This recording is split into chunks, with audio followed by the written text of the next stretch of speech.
Oh, hi! I didn't see you there. Welcome back to my channel. Today I'll be showing and explaining some tips and secrets that I learned to plan my Hawaii trip on a budget. Let's get started. Tip number 1. When I book a flight, I always use Skyscanner.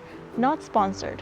Skyscanner populates all your information of specific airlines for the dates that you desire to book your trip.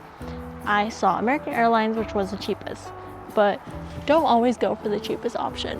Why do I say that? Well, American Airlines kind of delayed my flight from 2 hours from the prior booking time, and even did that before the flight itself. We're a little iffy about them, but if it's cheap, then go for it and assume the risk, is what I'm trying to say.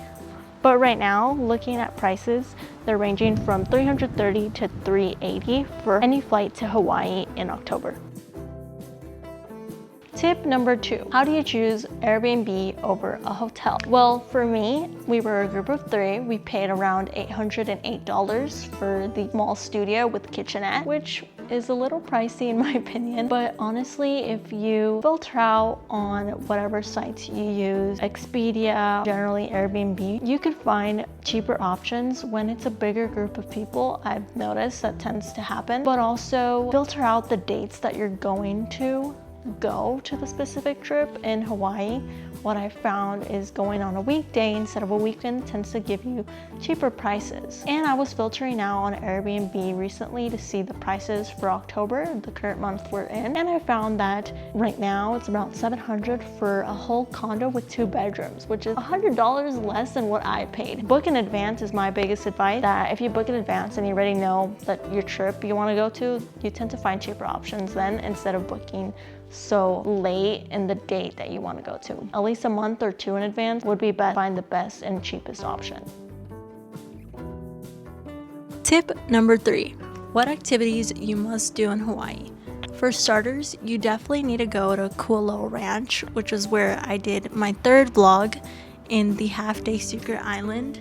In that ranch, I'm not exaggerating, they have so many activities that essentially you could spend your whole trip there, ranging from zip lining, horseback riding, to the Jurassic Park movie tours. So apparently they filmed a lot of movies there.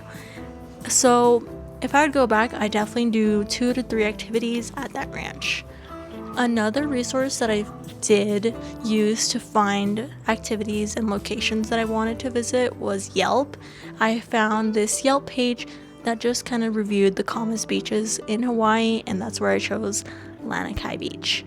In general, I recommend choosing and using Reddit, YouTube. You can use me now as your resource, and also TripAdvisor is a good one. If you find the right coupons and the right activities, you might find a spot there. Last tip, tip number 4, are 5 rules that I live by in Hawaii and you should too. 1, if you're in a group, split the cost so it'll be less from what you have to pay. Number 2, don't get breakfast every single day. It's ridiculous how pricey it is. 1 cup of matcha, I think was like $10. How am I gonna be spending that for 4 to 5 days? That's insane. No, go to Walmart, buy yourself some eggs, ham, or whatever you like to eat for breakfast and eat that, because honestly you'll be so busy exploring that all you'll need is some snacks and then you can eat dinner or lunch. Definitely do that. I also recommend, if you don't know and don't want to go to this fancy restaurants, go to their grocery store. Yeah, their grocery stores are so good. The food, for example, Foodland, they had really good poke. It was so good, fresh. They have ranging from hot foods to poke, mac and cheese, to anything you think of. So you don't have to go and spend so much money every single day on lunch and dinner. I do recommend at least one of your days do something fancy. It can be a fancy luau, cruise, dinner cruise. We really wanted to do that, but we just didn't have enough time for that. But do something out of all the days of your trip. Do something that you'll really enjoy, something that you'll remember, but it'll just be a 1 day to splurge, not 5 days where you're spending so much money. And the last tip is is to just have fun. Honestly, being in Hawaii is great. It's so fun to be and seeing the beaches. It's so clean. You don't have to spend so much money. You're already there in such a beautiful, beautiful place. Have fun. Make sure to jot down all these tips that I mentioned. I'll mention any links that I recommended in the comments or anything else that comes to mind. But enjoy your Hawaii trip, and I hope these tips were helpful. Don't forget to like and subscribe, and I'll see you next time.